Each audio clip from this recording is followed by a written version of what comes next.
अगस्त 2021 में कलीसिया सफाई का कार्य कर रही थी और अगुआ ने मुझसे मेरी मांग का मूल्यांकन लिखने को कहा। मैं चिंतित हुए बिना ना रह सकी।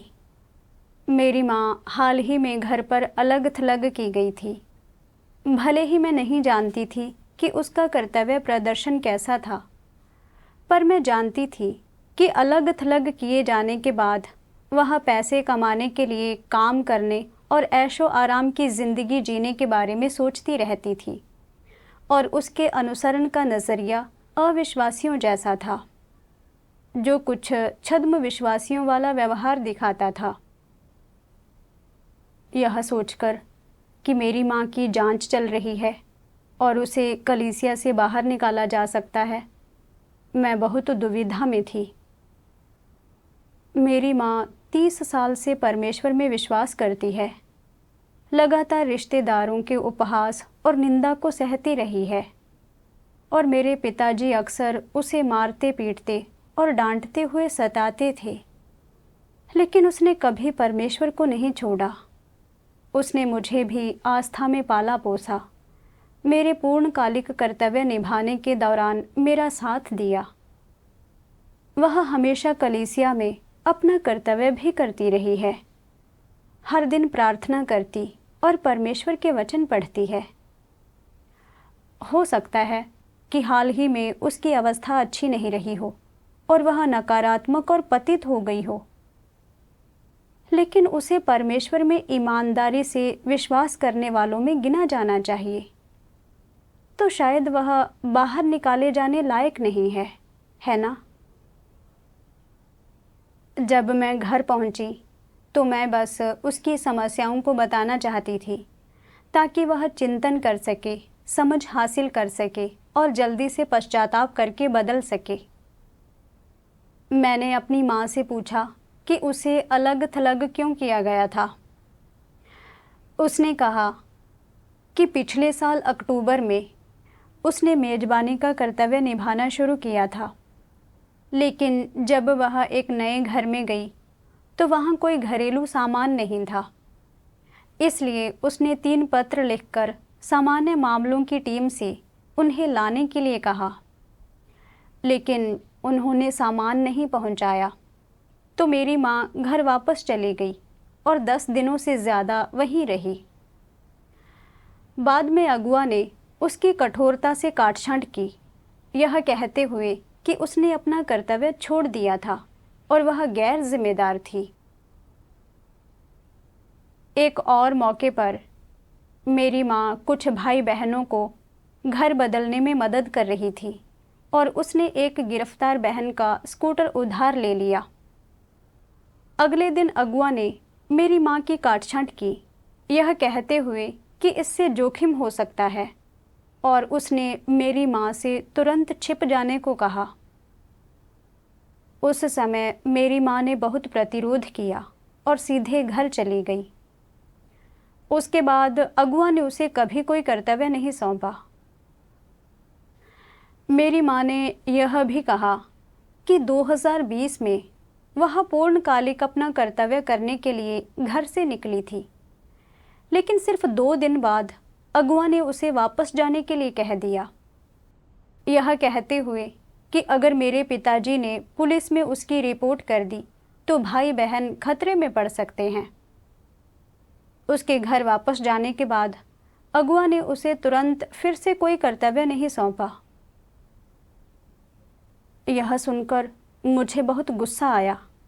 मैं सोचने लगी, मेरी माँ ने बाहर आकर अपना कर्तव्य करने के लिए खुद पहल की, अगुआ ने उसे क्यों रोका? यह तो उससे कर्तव्य करने का अधिकार छीनना और उसकी प्रेरणा को कुचलना है। अगर अगुआ और कार्यकर्ता सिद्धांतों को नहीं समझते और लापरवाही से मेरी माँ को बाहर निकाल देते हैं, तो क्या वे एक अच्छे इंसान के साथ गलत नहीं कर रहे होंगे? यह तो बहुत अन्याय है। नहीं, मुझे इस मामले की तह तक जाना ही होगा। मैं अपनी माँ को अन्यायपूर्ण आरोपों का शिकार नहीं होने दे सकती। कुछ दिनों बाद मैं संयोग से कलीसिया की अगुआ से मिली तो मैंने उससे पूछा, मेरी माँ के लिए बाहर आकर अपना कर्तव्य करना आसान नहीं था, तुमने उसे वापस क्यों भेज दिया? इस वजह से वह लंबे समय तक नकारात्मक अवस्था में रही। अगुआ ने कहा कि इसकी मुख्य वजह यह थी कि मेरे पिताजी क्रूर मानवता वाले थे और अगर मेरी माँ घर पर नहीं होती तो वह पुलिस को बुला सकते थे, जिससे दूसरे भाई बहन भी फंस सकते थे। उसने यह भी कहा कि मेरी माँ हमेशा अपने मन के मुताबिक काम करती थी और बहुत मनमौजी थी। जब वह सकारात्मक महसूस करती थी तो कुछ भी करने को तैयार रहती थी, लेकिन जब वह नकारात्मक होती थी तो चाहे कोई भी उसके साथ संगति करे या मदद करने की कोशिश करे, वह सुनती ही नहीं थी और अपना कर्तव्य छोड़ने पर उतारू हो जाती थी। वह अपने कर्तव्य के साथ जैसा मन करता वैसा व्यवहार करती और मनमर्जी से काम करती थी और ज़्यादातर भाई बहन उस पर भरोसा करने की हिम्मत नहीं करते थे। यह देखते हुए कि उसके घर छोड़कर कर्तव्य करने से फ़ायदे से ज़्यादा नुकसान था, उसे घर वापस भेजने की व्यवस्था की गई। अगुआ ने यह भी कहा, जब वह मेज़बानी का कर्तव्य कर रही थी और एक नए घर में गई, उसने देखा कि घर में कुछ घरेलू सामानों की कमी है, लेकिन वह अपना पैसा खर्च नहीं करना चाहती थी। इसलिए उसने सामान्य मामलों की टीम को पत्र लिखकर मांग की कि ये सामान एक दिन के भीतर पहुंचा दिए जाएं। लेकिन इतना समय नहीं था और जब तक सामान्य मामलों की टीम को पत्र मिला, तब तक उसकी तय की हुई समय सीमा बीत चुकी थी। फिर उसने भाई बहनों के बारे में शिकायत की और अपना कर्तव्य भी छोड़ दिया। 15 दिन के लिए घर चली गई। बाद में कर्तव्य में गैर जिम्मेदार होने के लिए उसकी काटछांट की गई और हालांकि उसने मुंह से अपनी गलती मान ली, पर बाद में भी वह वैसी ही रही। एक और मौके पर, हालांकि उसके पास अपना इलेक्ट्रिक स्कूटर था, फिर भी उसने एक गिरफ्तार बहन का स्कूटर चलाने की जिद की, जिससे एक जोखिम भरी स्थिति पैदा हो गई। जब बाद में भाई बहनों ने उसकी काटछांट की तो वह भड़क गई और बोली, जब मैं अच्छा काम करती हूँ तो तुम लोग सराहना नहीं करते, लेकिन जैसे ही मुझसे कोई चूक होती है तुम मेरी काटछांट करने लगते हो। मैं अब और नहीं सह सकती। मैं अब यह कर्तव्य नहीं कर रही हूँ। मैं घर जा रही हूँ, भले ही मैं नरक में जाऊँ, अब और नहीं सहूँगी। पर्यवेक्षक और मैंने दोनों ने उसके साथ संगति की, लेकिन उसने बिल्कुल भी स्वीकार नहीं किया और बस अपना सामान उठाकर चली गई। अगुआ से यह सब सुनकर मैं चौंक गई। बातें वैसी नहीं थी जैसी मेरी माँ ने कही थी। मैंने उम्मीद नहीं की थी कि वह इतनी मनमौजी होगी और कलीसिया के काम में इतनी सारी विघ्न बाधाएं लाएगी। जाहिर है कि अगुआ समझना चाहती थी कि उसका हमेशा का व्यवहार कैसा था। मेरी माँ का छद्म विश्वासी व्यवहार बहुत स्पष्ट था और मुझे डर था कि इस बार उसे शायद बाहर निकाल दिया जाएगा। अगर उसे सच में बाहर निकाल दिया गया तो उसकी आस्था की यात्रा समाप्त हो जाएगी और अंत में उसे महाविनाश में दंडित किया जाएगा। कितनी दयनीय बात है। यह सोचकर मुझे बहुत बुरा लगा। क्या मेरी माँ को सच में बाहर निकाले जाने की नौबत आ गई थी? मुझे लगा कि शायद अगर मैं उसके साथ फिर से संगति करूं और वह पश्चाताप के संकेत दिखाए तो वह शायद अब भी कलीसिया में श्रम कर सकेगी। इसलिए मैंने अगुआ से पूछा,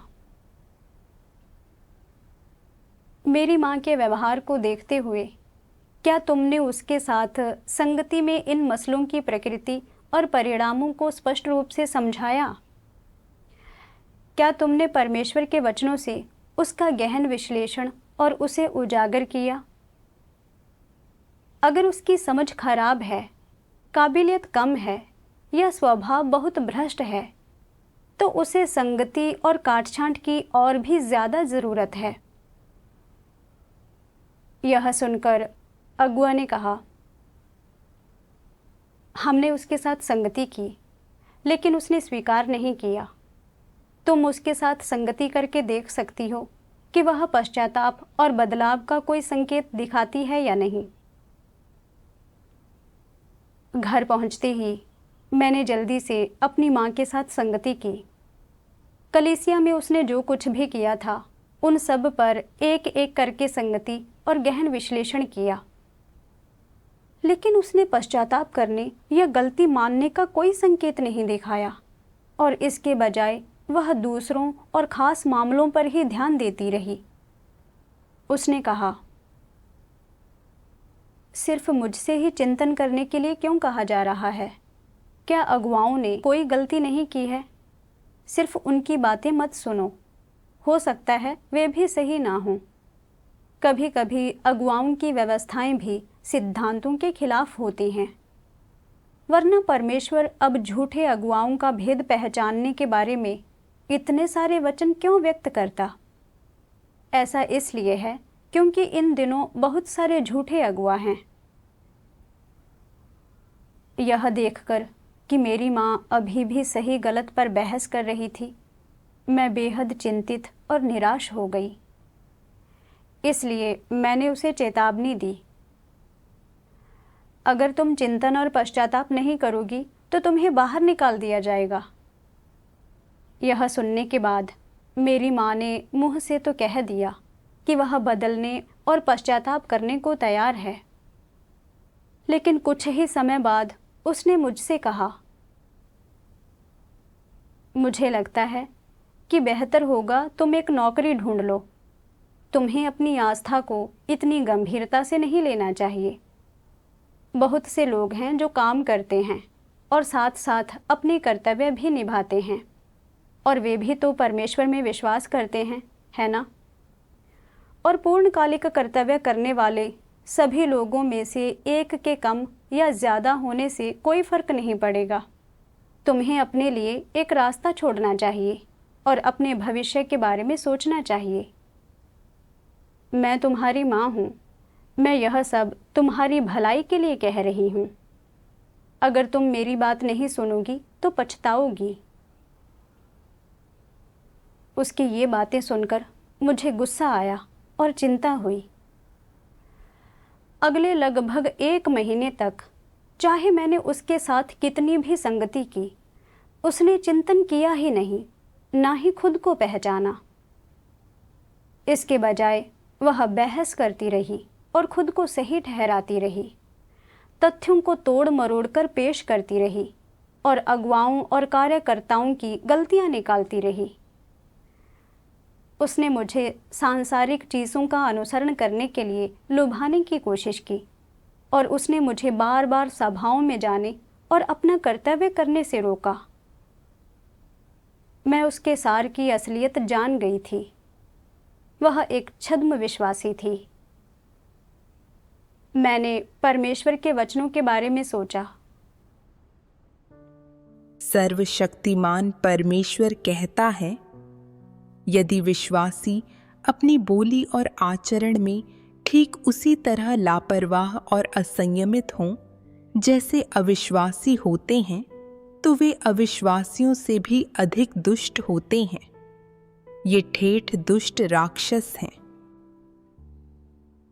क्या यह घृणित नहीं है कि कुछ लोग बाल की खाल निकालना पसंद करते हैं और जब भी उनके साथ कुछ घटित होता है तो ऐसे रास्ते पर चल पड़ते हैं जो अंततः कहीं नहीं पहुंचता? यह एक बड़ी समस्या है। साफ सोच वाले लोग ऐसी गलती नहीं करते, बेतुके लोग ही ऐसे होते हैं। वे हमेशा कल्पना करते हैं कि दूसरे लोग उनका जीना दूभर कर रहे हैं, उन्हें मुश्किलों में डाल रहे हैं, इसलिए वे हमेशा दूसरों के लिए चीजें मुश्किल बनाते हैं। क्या यह भटकाव नहीं है? वे सत्य में प्रयास नहीं करते और खुद को जानने के लिए सत्य की तलाश नहीं करते। जब उनके साथ कुछ घटित होता है तो वे हमेशा मामूली विवरणों में उलझ जाते हैं, स्पष्टीकरण मांगते हैं, अपनी इज्जत बचाने की कोशिश करते हैं और वे हमेशा इन मामलों से निपटने के लिए मानवीय समाधानों का उपयोग करना चाहते हैं। यह जीवन प्रवेश में सबसे बड़ी बाधा है। यदि तुम इस तरह से परमेश्वर में विश्वास करते हो या इस तरह से अभ्यास करते हो तो तुम कभी भी सत्य प्राप्त नहीं करोगे, क्योंकि तुम कभी भी परमेश्वर के सामने नहीं आते। तुम कभी भी वह सब कुछ स्वीकार करने के लिए परमेश्वर के सामने नहीं आते जिनका इंतजाम परमेश्वर ने तुम्हारे लिए किया है। न ही तुम इन सब से निपटने के लिए सत्य का उपयोग करते हो। इसके बजाय तुम हमेशा चीज़ों से निपटने के लिए मानवीय समाधानों का उपयोग करते हो। तब परमेश्वर की नज़रों में तुम उससे बहुत दूर भटक गए हो। न केवल तुम्हारा दिल उससे भटक गया है, बल्कि तुम्हारा पूरा अस्तित्व उसकी उपस्थिति में नहीं रहता। परमेश्वर उन लोगों को इसी तरह देखता है जो विनियमों से चिपके रहते हैं और हमेशा मामूली विवरणों में उलझ जाते हैं। मैं तुम लोगों को बताता हूं कि परमेश्वर के विश्वासी चाहे कोई भी कर्तव्य निभाएं, वे बाहरी मामले संभालते हों या कोई ऐसा कर्तव्य निभाते हों जिनका संबंध परमेश्वर के घर में विभिन्न कार्यों या विशेषज्ञता के क्षेत्रों से हो, अगर वे अक्सर परमेश्वर के सामने नहीं आते, उसकी मौजूदगी में नहीं रहते, उसकी जांच पड़ताल को स्वीकार करने की हिम्मत नहीं रखते और वे परमेश्वर से सत्य नहीं तलाशते, तो वे छद्म विश्वासी हैं और अविश्वासियों से अलग नहीं हैं। परमेश्वर कहता है कि अगर परमेश्वर में विश्वास करने के बाद भी किसी व्यक्ति की बातें और आचरण अविश्वासियों जैसे ही हैं और चाहे कुछ भी हो जाए, वे कभी परमेश्वर की ओर से आने वाली बातों को स्वीकार नहीं करते। वे लगातार लोगों और मसलों पर ध्यान देते हैं और वे कभी सत्य स्वीकार नहीं करते, तो ऐसा व्यक्ति एक छद्म विश्वासी है। मैंने सोचा कि कैसे मेरी माँ ने कई सालों तक परमेश्वर में विश्वास किया, फिर भी उसने कभी परमेश्वर की ओर से आने वाली बातों को स्वीकार नहीं किया। वह सभाओं में शामिल होने और अपना कर्तव्य करने को तैयार होने का दावा करती थी, लेकिन यह कभी भी सच्चा नहीं था। जब भी उसके दैहिक हितों की बात आती, वह अपना कर्तव्य एक तरफ रख देती थी, और चाहे भाई बहनों ने उसके साथ कितनी भी बार संगति की हो, उसने उसमें से कुछ भी स्वीकार नहीं किया। अलग थलग किए जाने के बाद भी उसने अपने मसलों पर चिंतन नहीं किया और इसके बजाय वह तथ्यों को तोड़ मरोड़ती, शोर मचाती कि उसके साथ गलत हुआ है और शिकायत करती थी। उसने इस तथ्य को मानने से इनकार कर दिया कि उसने गड़बड़ियां और बाधाएं पैदा की थी। वह लोगों और मामलों पर ध्यान देती, लोगों के पीछे पड़ जाती और अगुवाओं और कार्यकर्ताओं की गलतियों का बतंगड़ बनाती थी। जब उसने देखा कि उसे आशीष पाने की कोई उम्मीद नहीं है, तो वह धन दौलत के जीवन के पीछे भागने लगी और खाने पीने, पहनने और मौज मस्ती पर ध्यान देने लगी। उसने गलत धारणाएं भी फैलाईं, नकारात्मकता फैलाई और मुझे सभाओं में जाने और अपना कर्तव्य करने से रोका और बाधा डाली। उसने मुझे अपनी तरह पैसे के लिए काम करने और सांसारिक रास्ते पर चलने के लिए लुभाने की कोशिश की। मैंने देखा कि मेरी माँ ने सालों तक परमेश्वर में विश्वास किया था, लेकिन सत्य को बिल्कुल भी स्वीकार नहीं किया और उसकी बातें, आचरण और नज़रिया पूरी तरह से अविश्वासियों जैसा था। वह पूरी तरह से एक छद्म विश्वासी थी। कलीसिया के स्वच्छता कार्य करने के साथ मुझे उसके सारे व्यवहार को लिखकर अगुवाओं को बताना चाहिए, लेकिन अगर मैंने ऐसा किया तो उसे निश्चित रूप से बाहर निकाल दिया जाएगा। मैंने सोचा कि कैसे बचपन में मेरा परिवार लड़कियों पर लड़कों को तरजीह देता था। मेरी दादी, चाची और चाचा सभी मेरे प्रति उदासीन थे और मेरे पिताजी ने भी कभी मेरी परवाह नहीं की थी। वह हर दिन बस सिगरेट और शराब पीता था और जब उसका मिजाज खराब होता था तो वह गाली गलौज करता, लोगों को मारता और चीज़ें तोड़ता था। घर में बस मैं और मेरी माँ ही एक दूसरे का सहारा थे।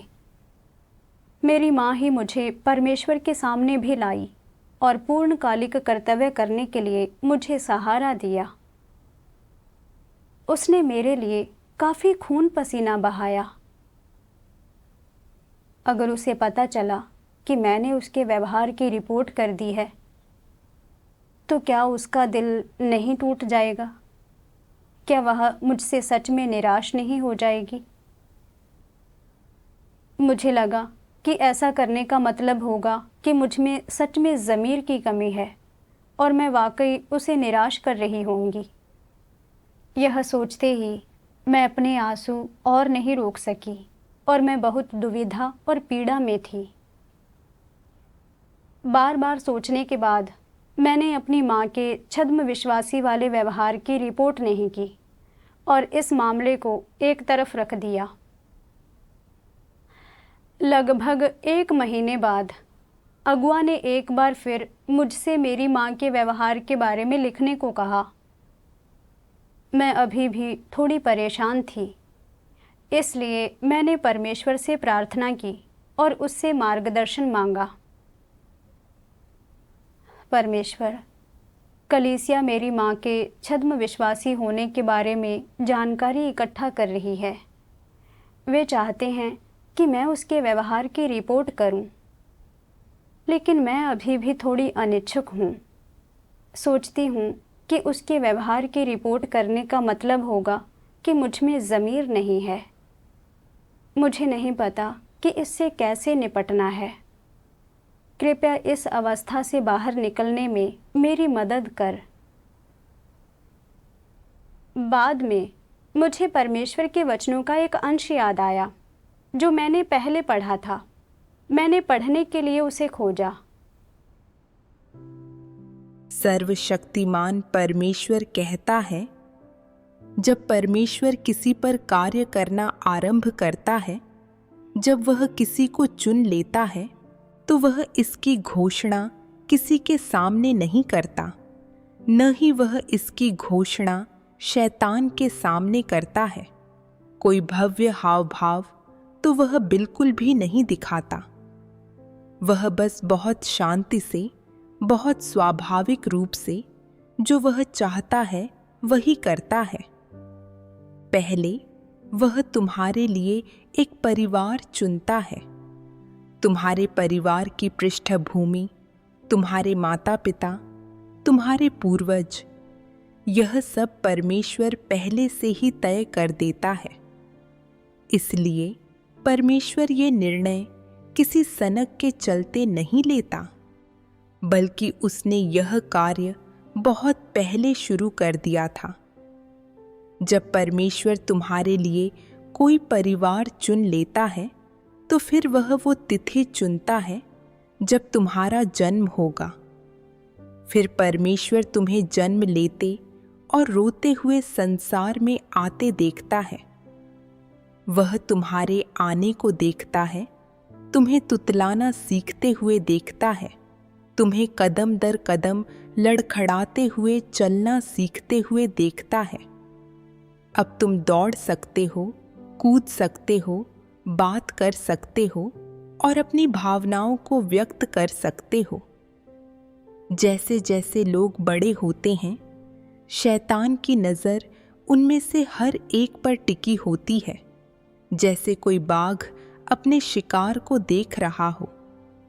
लेकिन अपना काम करने में परमेश्वर कभी भी किसी व्यक्ति, घटना या चीज़ और स्थान या समय से उत्पन्न होने वाली चीज़ की सीमाओं के अधीन नहीं रहा है।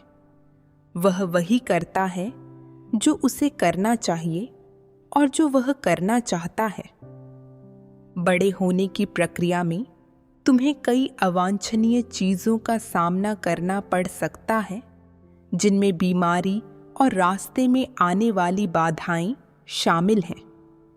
लेकिन जैसे जैसे तुम इस रास्ते पर चलते हो, तुम्हारा जीवन और तुम्हारा भविष्य परमेश्वर की करीबी देखभाल में होता है। परमेश्वर तुम्हारे पूरे जीवन के लिए एक सच्ची गारंटी प्रदान करता है, क्योंकि वह तुम्हारे ठीक बगल में है, तुम्हारी रक्षा कर रहा है और तुम्हारी देखभाल कर रहा है। परमेश्वर के वचन पढ़ने के बाद मैं समझ गई कि हम जिस परिवार में पैदा होते हैं, हमारी परवरिश और हमारी जीवन स्थितियाँ, ये सभी परमेश्वर द्वारा पूर्व नियत और व्यवस्थित की गई हैं। यह तथ्य कि मैं आज जीवित हूँ, परमेश्वर में विश्वास करने और कलीसिया में अपना कर्तव्य करने में सक्षम हूँ, पूरी तरह से परमेश्वर के मार्गदर्शन और सुरक्षा के कारण है। जब मेरी माँ ने मुझे जन्म दिया तो यह एक मुश्किल प्रसव था और स्थिति गंभीर थी।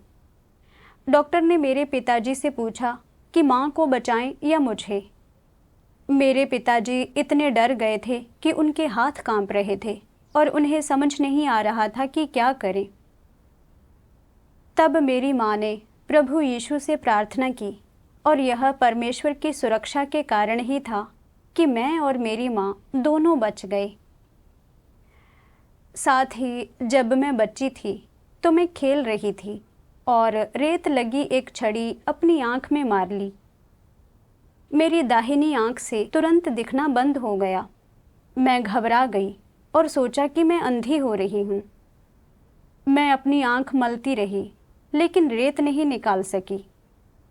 अपनी चिंता में मैं बस अपने दिल में प्रभु यीशु को पुकार सकी। फिर मेरी आँख से लगातार आंसू बहते रहे और रेत धुल गई। अंत में मेरी दाहिनी आँख की पुतली बाईं वाली की तुलना में बस थोड़ी धंस गई, लेकिन मेरी नज़र अभी भी सामान्य थी। मैं सोचती थी कि मैं बस भाग्यशाली थी। लेकिन परमेश्वर के वचन पढ़ने के बाद मुझे आखिरकार एहसास हुआ कि यह परमेश्वर ही था जो पर्दे के पीछे मेरी निगरानी और सुरक्षा कर रहा था। ऐसा लगा कि मेरी माँ ने मुझे पालने में बहुत कष्ट उठाया और वह मुझे परमेश्वर के सामने भी लाई। लेकिन परमेश्वर के वचनों के अनुसार जब मैं पैदा हुई, जिस तरह के माहौल में मैं पली बढ़ी, जिन लोगों से मैं मिलूंगी, जिन चीज़ों का मैं अनुभव करूंगी और कब मैं कलीसिया में कर्तव्य करने आऊंगी, यह सब परमेश्वर की संप्रभुता और व्यवस्थाओं के अधीन था। परमेश्वर हर कदम पर मेरा मार्गदर्शन कर रहा था। यह सोचकर मैं बहुत भावुक हो गई और मैंने सोचा, परमेश्वर सच में महान है, उसका प्रेम कितना वास्तविक है। लेकिन मुझे लगता रहा कि चूंकि मेरी माँ ने मुझे पालने में कठिनाई और थकावट सही, इसलिए मुझे उसका एहसानमंद होना चाहिए। इसलिए उसे कलीसिया में रखने के लिए मैंने जानबूझकर उसके छद्म विश्वासी होने के कई व्यवहारों को छिपाया, उसकी ढाल बनी और कलीसिया के काम की रक्षा नहीं की। यही सच में ज़मीर की कमी को दिखाता था। बाद में मैंने परमेश्वर के वचनों के 2 अंश पढ़े जो मेरे दिल को गहराई तक छू गए।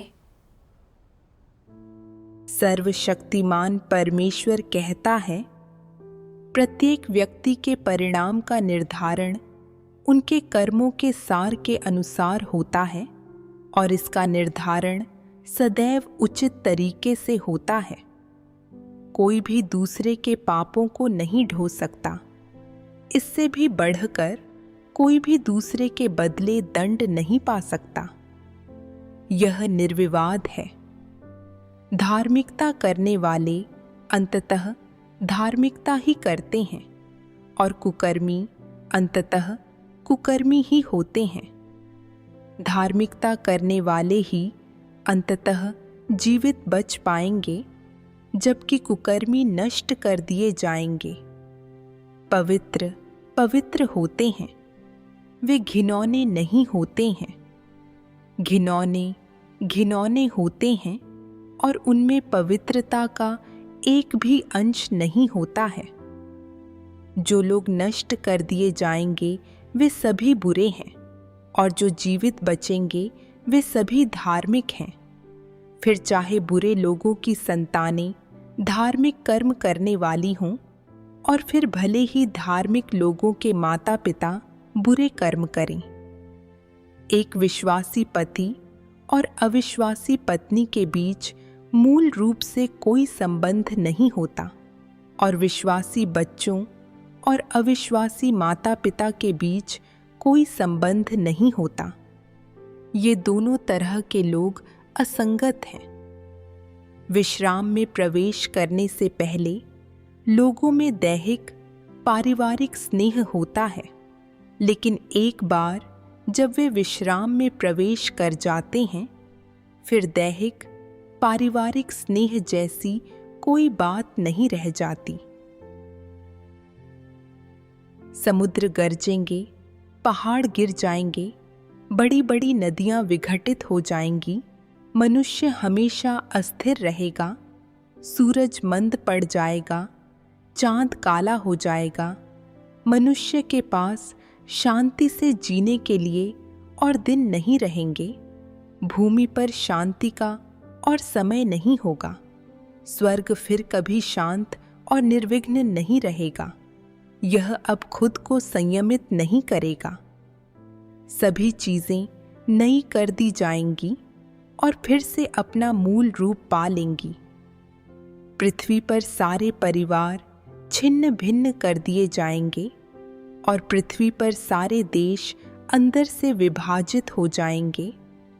पति पत्नी के बीच पुनर्मिलन के दिन चले जाएंगे।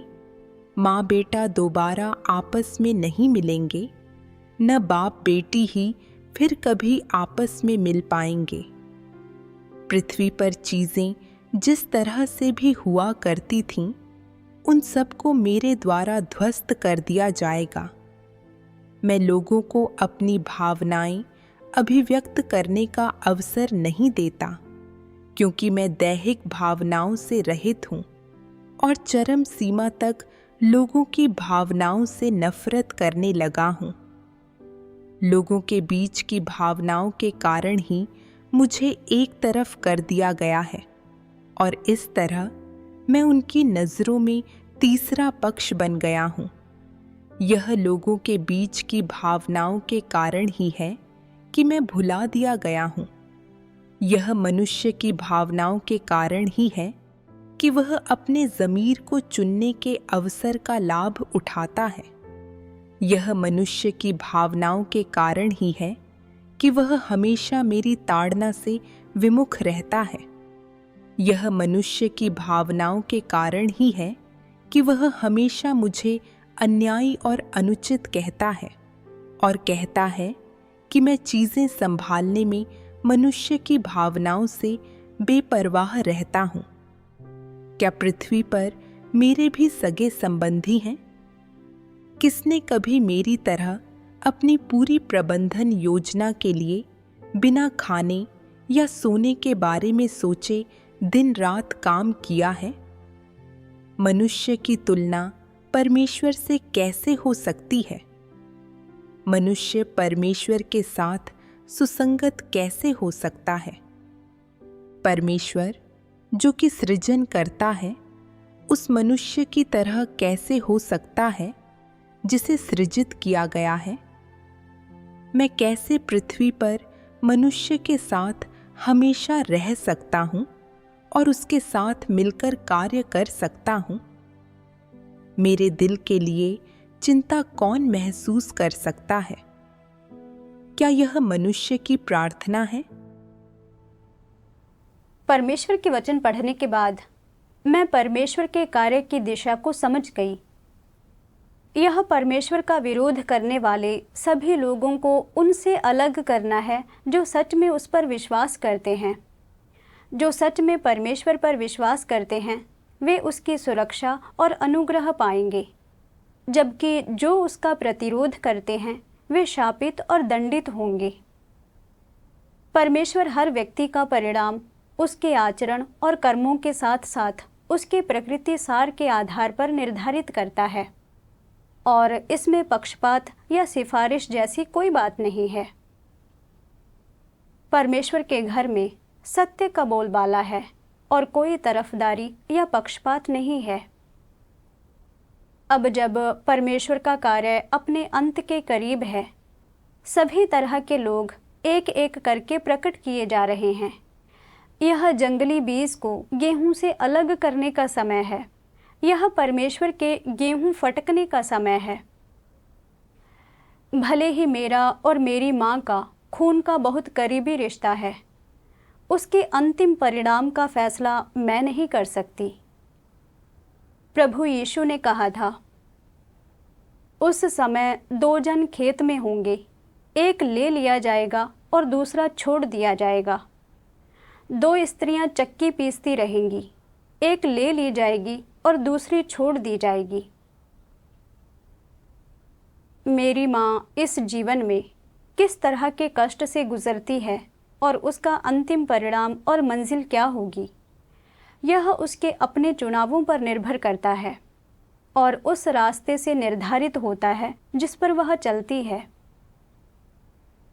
चाहे मैंने उसके साथ कितनी भी संगति की हो या उसे कलीसिया में रखने की कोशिश की हो, उसका प्रकृति सार एक छद्म विश्वासी का था और उसका कलीसिया में रहना केवल कलीसिया के जीवन में बाधा डालेगा, भाई बहनों की अवस्थाओं को प्रभावित करेगा और देर सबेर उसे प्रकट कर दिया जाएगा और हटा दिया जाएगा। मैंने स्नेह के चलते ही अपनी माँ के व्यवहार की रिपोर्ट करने से इनकार किया था। अपने कर्तव्य में मेरी माँ हमेशा लापरवाह और कामचोर थी और वह अक्सर बस अपना कर्तव्य छोड़ देती थी।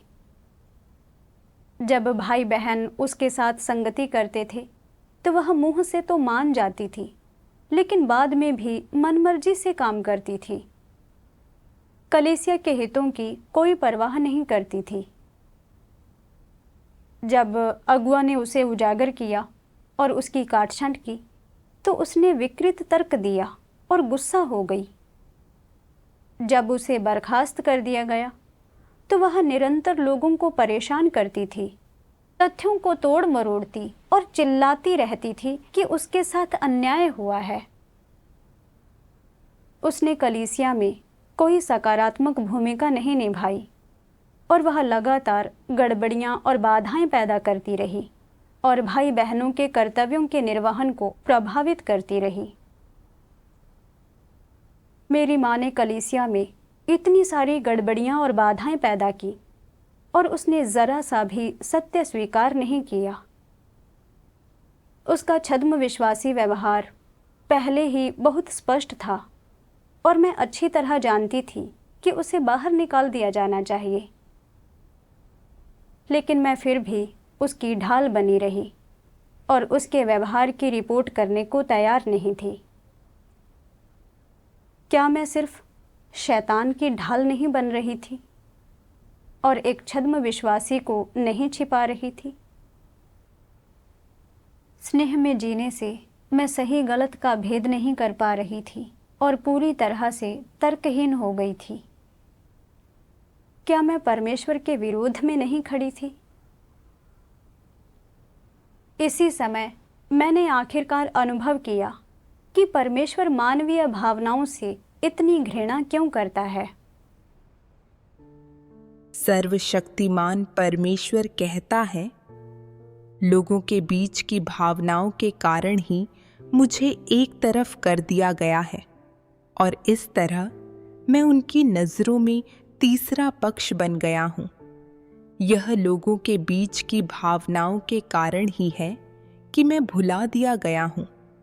यह मनुष्य की भावनाओं के कारण ही है कि वह अपने ज़मीर को चुनने के अवसर का लाभ उठाता है। यह मनुष्य की भावनाओं के कारण ही है कि वह हमेशा मेरी ताड़ना से विमुख रहता है।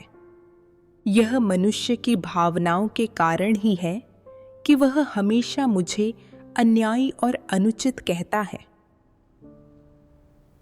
यह सोचकर मैं सच में परमेश्वर की ऋणी महसूस करने लगी और मेरे दिल में परमेश्वर की अपेक्षाओं के अनुसार अभ्यास करने की तीव्र इच्छा हुई। मैं जानती थी कि मैं इस मामले में और संकोच नहीं कर सकती और इसलिए मैंने अपनी माँ के सारे व्यवहार की रिपोर्ट कर दी।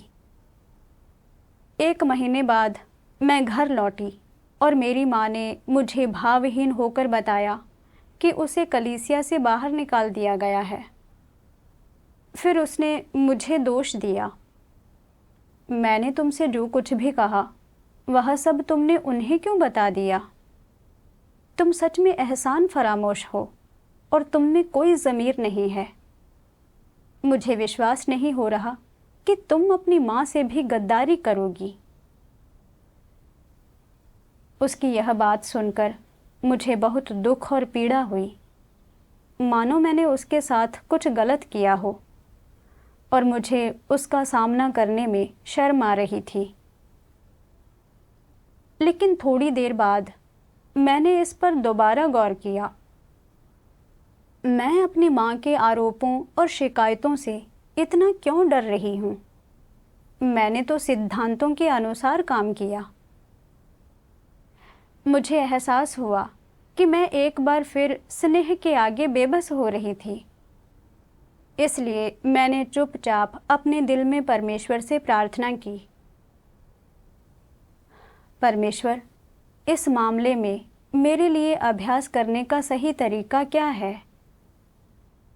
उस पल मुझे परमेश्वर के वचन का एक अंश याद आया। परमेश्वर जिससे प्रेम करता है उससे प्रेम करो और जिससे वह घृणा करता है उससे घृणा करो। यही वह सिद्धांत है जिसका लोगों को पालन करना चाहिए। परमेश्वर के वचनों के बारे में सोचकर मैंने अंदर से सच में प्रबुद्ध महसूस किया।